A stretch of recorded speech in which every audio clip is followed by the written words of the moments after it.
On the news tonight, Delta North People's Democratic Party passes vote of confidence on Governor Sheriff Oborevwori.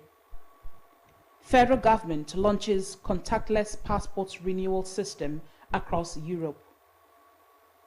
Late Delta Broadcasting Service Asaba head of administration Susan Eke laid to rest.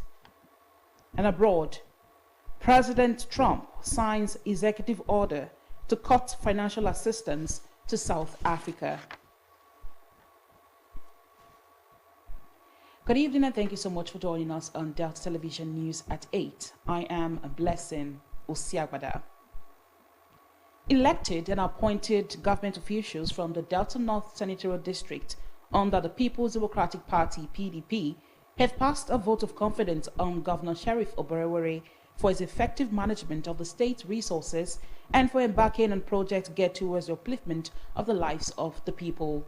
The motion was adopted at a meeting of the concerned officials presided over by the State Deputy Governor Sir Monday Onyeme, held at the Unity Hall of the Government House, Asaba. Pere Botu has details.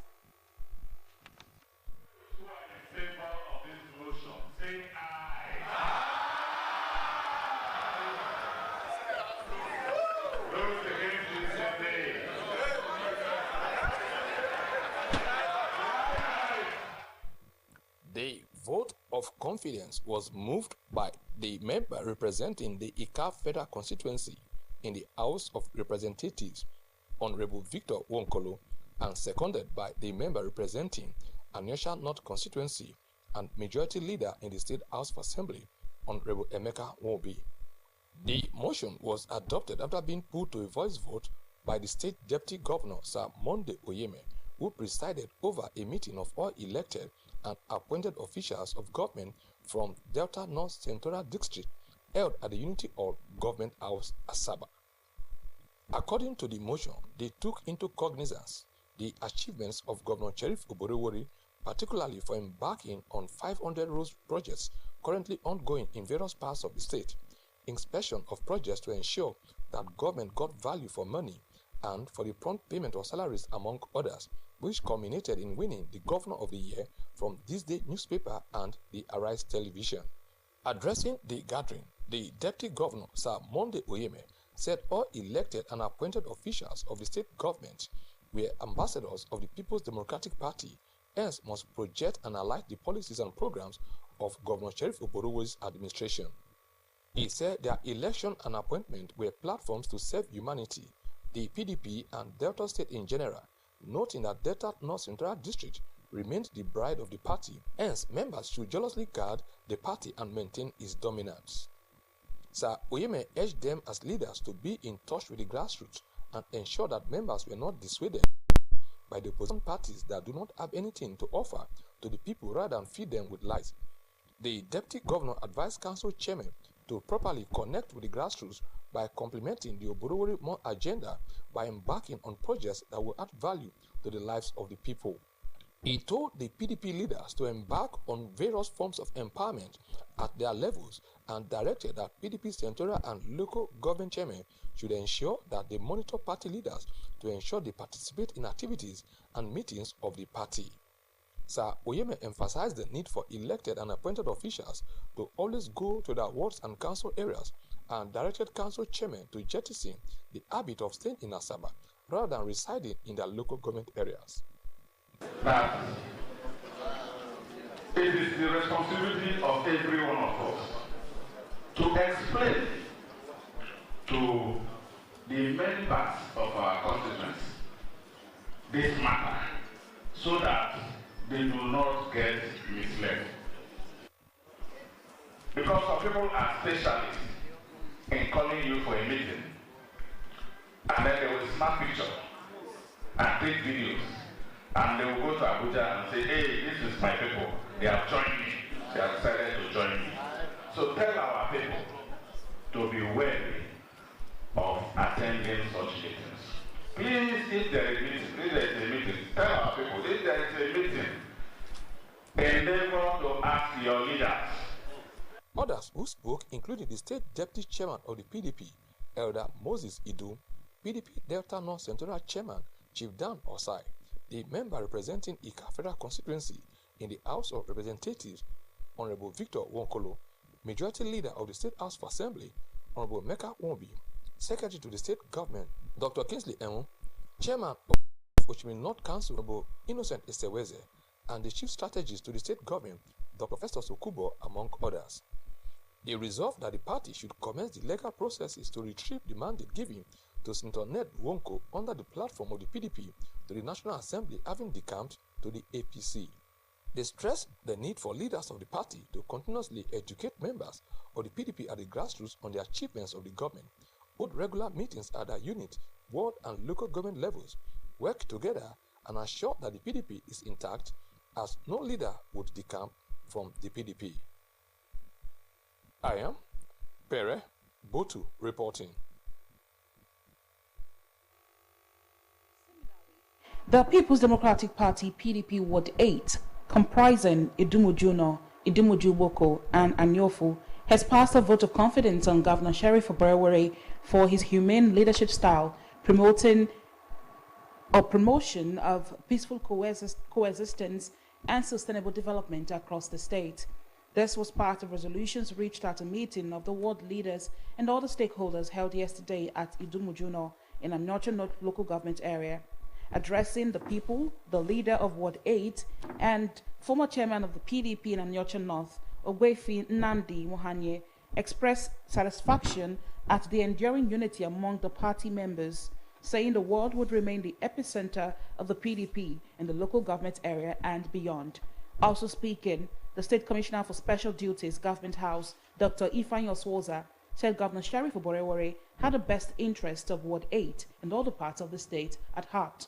He urged the people to stand resolute for the PDP and assured them that they would gain the dividends of democracy through necessary empowerment and social development initiatives. In a motion for a vote of confidence on the governor, moved by Sir Josie Hona, Executive Assistant on Special Duties to the Governor, and seconded by Comrade Norbert Chazo, Executive Assistant on Media to the Governor, the stakeholders upheld that Governor Oborevwori deserved their collective support. They asserted that, despite some defections from within the ward, it remained a stronghold of the PDP. While commending Governor Oborevwori for his development efforts so far, the ward leaders appealed to him to expedite action towards the approval and construction of a strategic access way at Idumujuno, Oseji Road. In attendance at the meeting were council officials as well as executive members of the PDP Ward 8. The Minister of Interior, Honorable Olubunmi Tunji Ojo, has launched the contactless passport renewal system across Europe after its successful implementation in Canada. Speaking at the event ceremony, Honorable Tunji Ojo said it marked yet another pivotal moment in the government's commitment to streamline and enhance the efficiency of government services for Nigerians, both at home and abroad, in line with the renewed agenda of the administration. The minister said the innovative system was designed to eliminate the traditional hurdles associated with passport renewals, adding that eligible Nigerians in Europe could renew their passport entirely online from the comfort of their homes and offices. Honorable Tunji Ojo noted that the Nigerian diaspora was an integral part of the national fabric, which contributed immensely to the nation's development. Federal government has reaffirmed its continued commitment to ensuring that the migration of Nigerians to other countries was done legally. Minister of Labor and Employment, Mr. Mohammed Dingyadi, stated this when he received a delegation from the IHK Gesen-Friedberg Chamber of Commerce and Industry, Germany, in Abuja. Mr. Dingyadi said the federal government would always encourage legal migration, not only for the economic benefits, but to ensure the well-being and safety of the migrants and for the benefit of the two countries involved. The minister assured the delegation of the willingness of the federal government to partner with them to achieve common goals and promote mutual interests of Nigeria and Germany. Mr. Dingyadi noted that it would ensure that the teeming jobless youths become self-employed through vocational training. The president of the IHK Gesen-Friedberg Chamber of Commerce and Industry, Germany, Mr. Language Skills for Migrants in Germany.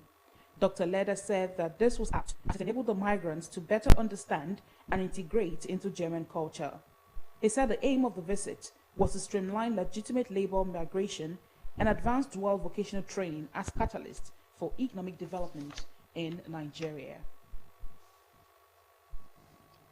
The federal government has welcomed 15 returning Technical Aid Corps TAC volunteers from the Republic of Benin. The Director General of the Nigerian Technical Aid Corps NTAC, Dr. Yusuf Yakub, stated this during a reception and debriefing ceremony for the volunteers and commended them for their service to humanity. Dr. Yakub reiterated the agent's support in facilitating the process of retaining the services of any volunteer who had been offered employment in their host country.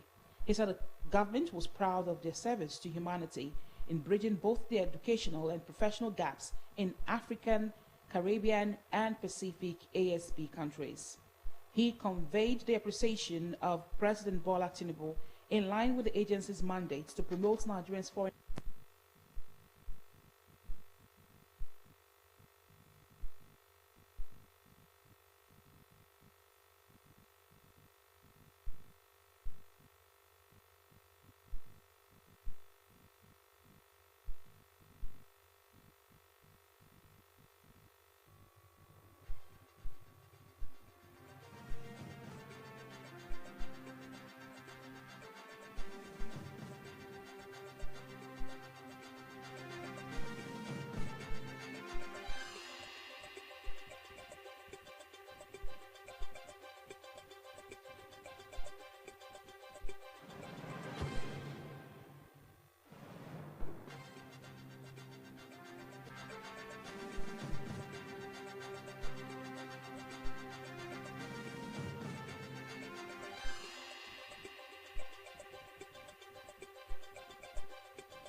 We sincerely apologize for that break in transmission. If you're just joining us, this is Delta Television News at 8. The federal government has postponed the rollout of the revised basic education curriculum to September 2025. Minister of Education, Dr. Tunji Alausa, stated this at a press conference in Abuja. Dr. Alausa said the next 7 months will be used for the preparatory stage, including preparing teachers' guides and using the curriculum, training of teachers, setting up classrooms, among others. The minister also announced that the new compulsory 12-year basic education program would replace the Basic Education Certificate Examination, BECE, also known as Junior WAEC. According to him, BECE would be phased out as part of the education reform, stressing that it was a proposal that would be presented to the National Council on Education for approval later in the year. Dr. Lausa also said consultations were ongoing with stakeholders in the education sector to get their buy-in. He also said plans were underway to make a case to President Bola Tinubu to increase the share of the Consolidated Revenue Fund allocated to the Universal Basic Education Commission, UBEC, from 2% to 5%. The Nigerian Civil Aviation Authority, NCAA, says it has initiated maximum enforcement action against Kenya Airways for many consumer protection infractions. Among the infractions is the airline's refusal to tender an official apology, refund, and compensate a Nigerian traveler, Gloria Omisore, within 48 hours. According to the NCAA, while the airline requested an extension of 1 hour after 48 hours elapsed, it failed to comply with the agency's determination. Disclosing this in a post on X, the Director of Public Affairs and Consumer Protection at NCAA, Mr. Michael Achimogo, also noted that on Thursday, Kenya Airways failed to send in a compliance report about a scheduled flight that was delayed for 7 hours with no compensation for the passengers. Mr. Achimogo further disclosed that when the airline was confronted over the phone, its team claimed ignorance of the NCAA regulations, wondering how a company would operate in a foreign country with no recourse to the relevant regulations. He said to this end, they will organize a retreat for all airlines operating in Nigeria to learn and relearn Part 19 of the NCAA Regulations 2023. Mr. Achimogo further stated that the airline country manager in Nigeria apologized for the Gloria Omisore incident, while the airline admitted they should never have boarded the passenger from Lagos. The NCAA on Tuesday gave Kenya Airways 48 hours to apologize for the maltreatment of Omisore, who was routed to travel from Nigeria through Nairobi, Paris, and then to Manchester, the same route he had followed into the country. A Kenya Airways staff had an altercation with a Nigerian passenger, which drew public attention and condemnation. The video, which was posted by Tunde Moshood, the special advisor to the Minister of Aviation, Festus Keyamo, on Monday, showed Omisore venting her frustration about the mistreatment of herself and other Nigerians by the airline personnel. The National Insurance Commission, NICOM, and the Federal Road Safety Corps, FRSC, has strengthened collaboration and enforcement of compulsory third-party motor insurance in Nigeria. NICOM, in a statement, said the collaborative effort aims to promote a safer and more secure environment for all road users. Recall that the police have commenced the enforcement of third-party motor insurance nationwide since February 1, 2025. During a working visit to the FRSC headquarters in Abuja, the Commissioner for Insurance, Mr. Olusegun Ayo Omosehin, commended Corps Marshal Shehu Mohammed for his efforts in ensuring road safety in Nigeria. Mr. Omosehin emphasized the importance of third-party motor insurance, outlining its benefits in two parts. It named them to include financial benefits and non-financial benefits. Mr. Omosehin said, under financial benefits, victims of damage caused by insured vehicles are entitled to 3 million naira, while in the event of death, the compensation is unlimited, depending on the value of the deceased individual. Non-financial benefits include financial safety, peace of mind, and confidence in compliance with government regulations.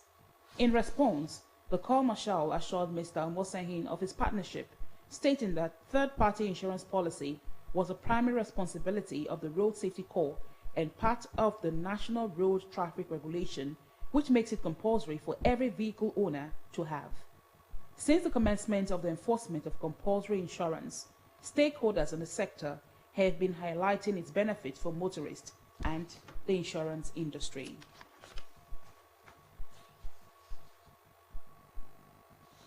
The Nigerian Center for Disease Control and Prevention, NCDC, has said that as the country continues to grapple with a diphtheria outbreak, a total of 41,336 suspected diphtheria cases had been recorded across 36 states and the FCT. According to the NCDC official website, the cases were reported from 350 local government areas between Epidemiological Week 19, 2022 and Epidemiological Week 4, 2025. NCDC's latest data indicated that 24,846 cases, which is 60.1%, were confirmed, while 7,769, which is 18.8%, were discarded.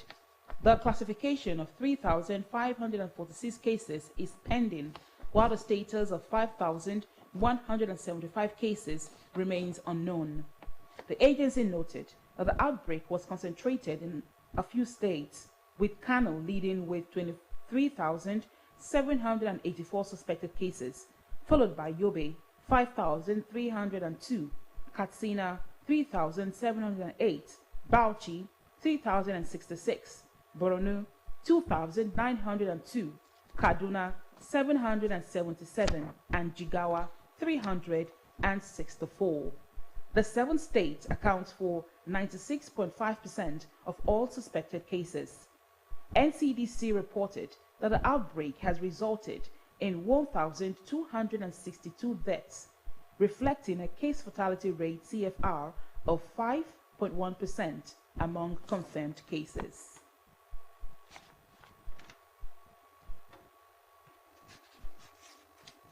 The Nigerian National Petroleum Company Limited, NNPCL, has debunked claims of an explosion at the Warri refinery. It said the Warri refinery is currently loading 8 trucks of diesel and kerosene per day. According to a statement by the NNPCL Chief Corporate Communications Officer, Mr. Olufemi Sonoye, this was due to the intentional curtailing of operations on January 25. Mr. Sonoye said reports suggesting that an explosion had occurred at the refinery complex were false. He added that the NNPCL remains committed to ensuring uninterrupted product supply and appreciates the patience and cooperation of all stakeholders as it completes these essential maintenance activities. You're watching Delta TV News at 8. Still to come, President Trump signs executive order to cut United States financial assistance to South Africa. Details of this story and many more will come after this short break. Please stay tuned.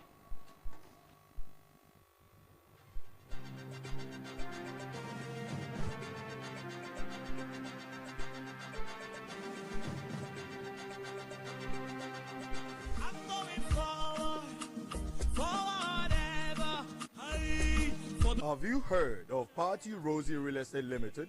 We build and develop communities. We buy and sell lands. We have lands in Oyibo, Oboma, Omok in River State, and in Delta, Ibuzo, Ogwashi, Ologwashi, Abogwashi, Warri, Oreope, and environs. For more inquiries, please call 081 6633 4208 or 090 1254 0654 or 070 1520 5720. Party Rosie Real Estate Limited.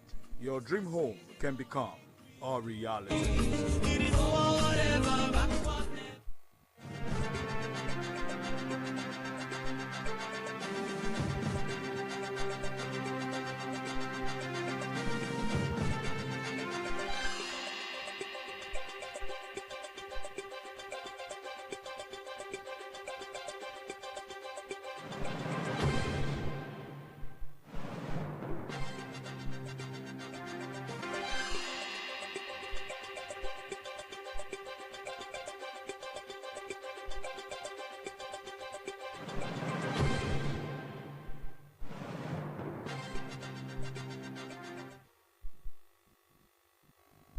Welcome back and thank you so much for staying tuned to Delta Television News at 8. The world scene is next as we join our world news desk. Palestinian militant group Hamas today handed over 3 Israeli hostages whose gaunt appearance shocked Israelis, while Israel began freeing dozens of Palestinians in the latest stage of ceasefire aimed at ending the 15-month war in Gaza. Ohad Ben Ami and Eli Sharabi, both taken hostage from Kibbutz Be'eri during the cross-border Hamas-led attack on October 7, 2023, and Olevi, abducted that day from the Nova Music Festival, were led onto a Hamas podium by gunmen. The 3 men all appeared thin, weak, and pale, and in worse condition than the 18 hostages who had previously been freed under the truce agreed last month. In another show of force by Hamas, which has paraded fighters during the previous releases, dozens of its militants deployed in central Gaza as it handed hostages over to the International Committee of the Red Cross. The hostages were then driven in ICRC cars to Israeli forces and into Israel, where they were reunited in smiles and tears with family members and flown to hospitals. Israeli Prime Minister Benjamin Netanyahu said the sight of the free hostages was shocking and would be addressed. In exchange for the hostages release, Israel is freeing 183 Palestinian prisoners, some convicted of involvement in attacks that killed dozens of people, as well as 111 detained in Gaza during the war.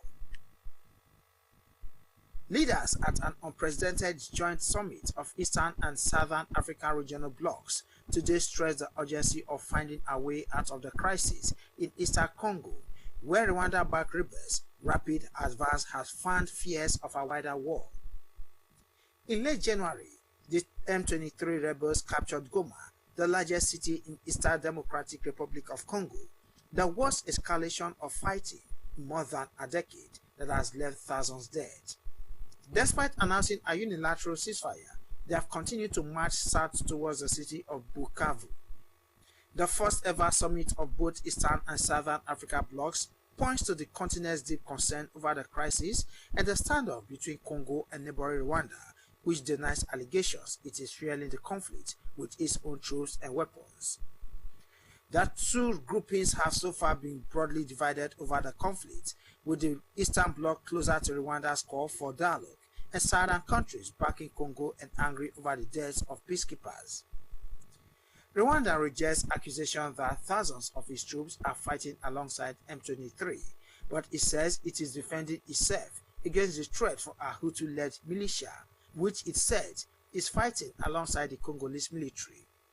The White House said President Donald Trump has signed an executive order to cut U.S. financial assistance to South Africa, citing disapproval of its land policy and of its genocide case at the International Court of Justice against Washington's ally, Israel. The United States allocated nearly $440 million in assistance to South Africa in 2023, the most recent U.S. government data shows. South Africa's foreign ministry said today that the executive order lacks factual accuracy and fails to recognize South Africa's profound and painful history of colonialism and apartheid. The White House said Washington will also formulate a plan to resettle white South African farmers and their families as refugees. It said U.S. officials will take steps to prioritize humanitarian relief, including admission and resettlement through the United States Refugees Admissions Program for Afrikaners in South Africa, who are mostly white descendants of early Dutch and French settlers. President Trump has said, without citing evidence, that South Africa is confiscating land and that certain classes of people are treated very badly. And now let's join our business news desk for happenings in the business sector. The Naira today averaged 1,560 Naira per dollar in the parallel market from 1,590 Naira per dollar on Thursday, but the Naira depreciated to 1,502 Naira per dollar in the Nigerian Foreign Exchange Market, NAFEM. Data published by the Central Bank of Nigeria, CBN, showed that the indicative exchange rate for the Naira rose to 1,502 Naira to a dollar from 1,502 Naira per dollar on Thursday, showing a 50 kobo depreciation for the Naira. Consequently, the margin between the parallel market and NAFEM, the price of eggs, with the sustenance of the state farmers' feed subsidy. The Chairman Poultry Association of Nigeria, PAN, Lagos State Chapter, Mr. Mojid Iyola, stated this in an interview with newsmen in Lagos. The Lagos State government, through its 500 million Naira Onjeko Farmers Subsidy Program, Onjeko FSP, is empowering farmers with a 25% subsidy on animal feed, poultry, and fish. The initiative was aimed at boosting local agricultural production in the state. The distribution of the feed subsidy, which began on February 5, would end this month. A crate of egg currently sells between 5,000 Naira and 6,000 Naira, depending on the size. Mr. Iyola lauded the state government and the Ministry of Agriculture and Food System for the intervention, adding that if the initiative is sustained beyond the stipulated test run period, would make the price of eggs drop. Governor Sheriff Oborevwori has congratulated the chairman of Maton Engineering, Mr. Matthew Tonlaha, on his birth anniversary today. Governor Oborevwori, in a statement by his chief press secretary, Sir Festus Anho, described the oil and gas mogul as an ideal businessman and philanthropist whose investment and kindness had improved the lives of people across the state. It said the state government and citizens treasured Mr. Tonlaha's assistance and altruistic sacrifices to humanity via his corporate social responsibility and generosity. The governor prayed. Similarly, the Speaker of the State House of Assembly, the Right Honorable Imomotimi Guwo, has felicitated with Mr. Matthew Tonlaha on his birth anniversary. In a statement by his Chief Press Secretary, Nkem Weke, the Right Honorable Guwo noted that the remarkable achievement of Mr. Tonlaha as a philanthropist, businessman, and security expert would not go unnoticed. The Speaker stressed that the celebrant's commitment to empowering others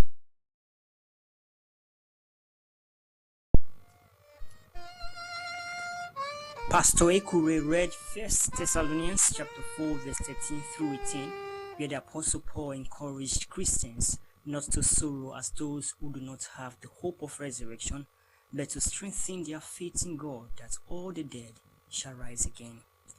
But on that resurrection morning, which is coming very soon, she will put on that new body, and we will be changed in a twinkling of an eye, and we'll all go in a great triumphal procession. The husband of the deceased, Dr. Egosa Eke, the children, and all the family members spoke on their memories of their wife and mother. A better house. If not for her, I wouldn't have done all that. Building the house, training the children, you understand? Without my wife, probably I wouldn't have been able to do this. Because I wasn't as good as where I am now. I'll miss her presence, first of all. She was everything to me. She was literally my world. I used to call her my woman. We'll miss a very quiet, gentle, hardworking person. And above all, she has the love of the family in anything she does. By the fact that she left a good legacy and it will linger on forever. Friends was more than a friend and colleague. She was indeed a sister to me, an encourager, a woman of few words but with great wisdom. Sister Susan touched everyone. Live in our hearts, you know. She has left a very big vacuum that will be difficult to fill, even in our family, even in the office, you know. She was one of a kind. This morning I describe her as best of the best. That was what Susan is. Susan exemplified happiness, joy, candor, and every other thing. She's so loving. I miss her greatly. Earlier, at a stopover at the premises of DBS Asaba, Pastor Emeka Unyeshalom and Pastor Res Ekure drew attention to words of encouragement from Philippians chapter 3 verse 21 and 1 Corinthians chapter 15 verse 50 through 52, while charging the DBS family to each run their own race and finish well. The DBS General Manager, Mrs. Christine Jobome Metulu, urged everyone to take comfort and hold on to God Almighty. She said Mrs. Eke, a strong pillar in the media house, lived a fulfilled life where she positively touched the lives of everyone she came across. So designed it that Susan will be part of the journeys of our lives. And I stand here, and I'm sure all of you too would agree with me that she was a vessel in the hand of God to beautify our destinies. She lived and served purpose. Mrs. Susan Eke, 48, was head of the administration department of the broadcasting house. Sans Okojite reporting.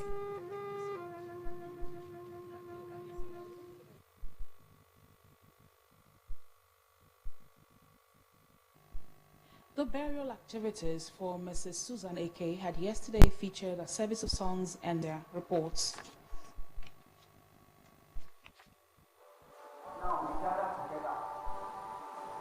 to honor her soul.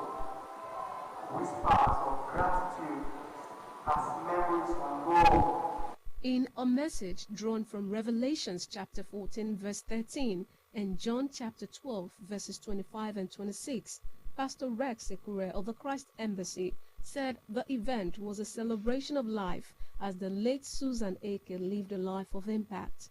He urged the gathering to therefore be consoled by her legacies and strive to live godly and impactful lives.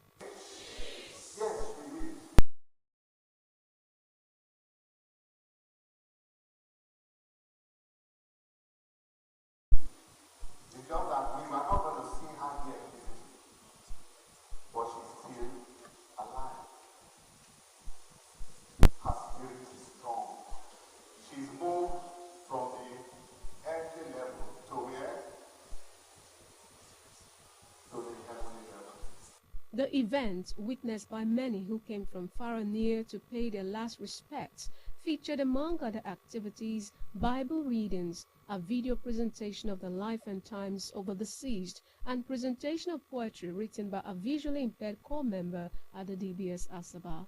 Tributes presented by the chairman of the DBS Board of Directors, Chief Austin Chikezie, represented by Mr. Paul Osaho, a member of the board, the DBS Asaba General Manager, Mrs. Christine Jobome Imetulu, the AK and Slater families, and the Radio, Television and Theatre Art Workers Union of Nigeria, Ratao, DBS Asaba Chapel, among others, saw emotions flying high as the people described the late Mrs. Susan Eke as a dependable, caring, graceful, cheerful, and generous Christian who will be sorely missed by all. He has been a very beautiful officer.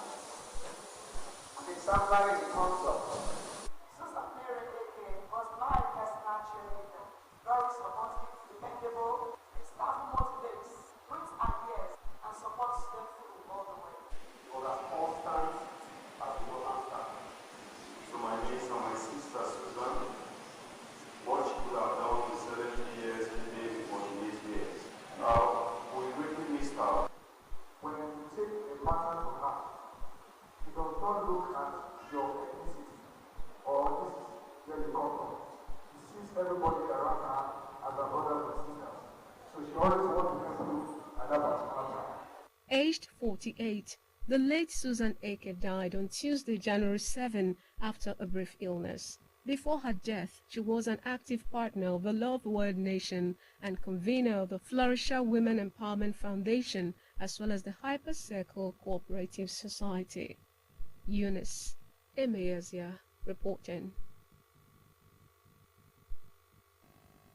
May the soul of the departed rest in peace. And now to sports.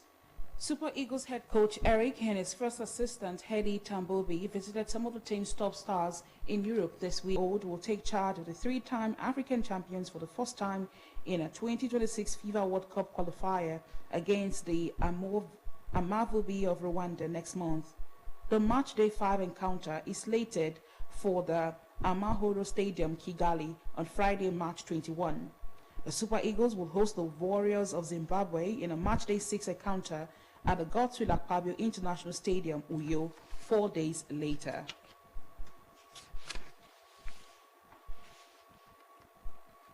Still in sports, Premier League clubs are considering reducing the winter transfer window to 2 weeks and closing the summer transfer window before the beginning of the season.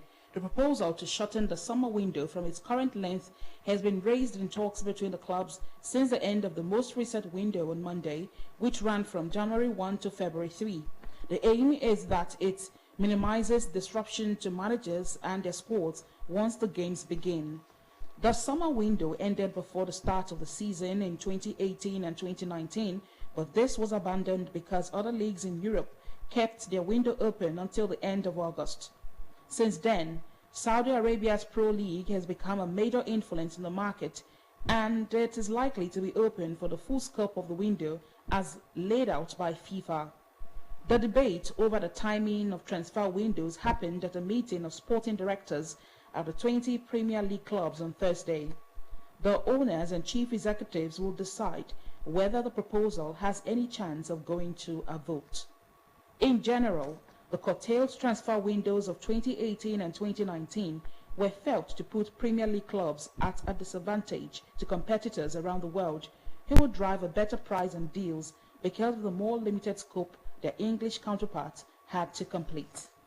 The chief argument concerns the integrity of the game and how the movement of players during the season might affect that. There is a Premier League stakeholders meeting next week when owners, chief executives and other key figures meet and vote on the timing of the closing of the window. There is likely to be a discussion with fellow top European leagues about aligning the closure of their windows in the summer, although ultimately that will be a choice for those countries. Once again, the English clubs dominated the market in this January window with a net spend of £320 million, more than twice that of the next highest, which was Saudi Arabia with £142 million.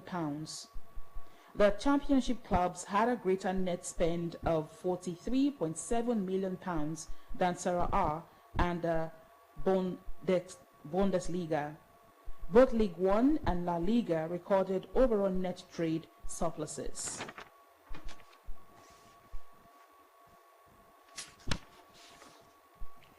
And that's our news. Now a thought for the day. Don't regret having a good heart. All good things come back multiplied.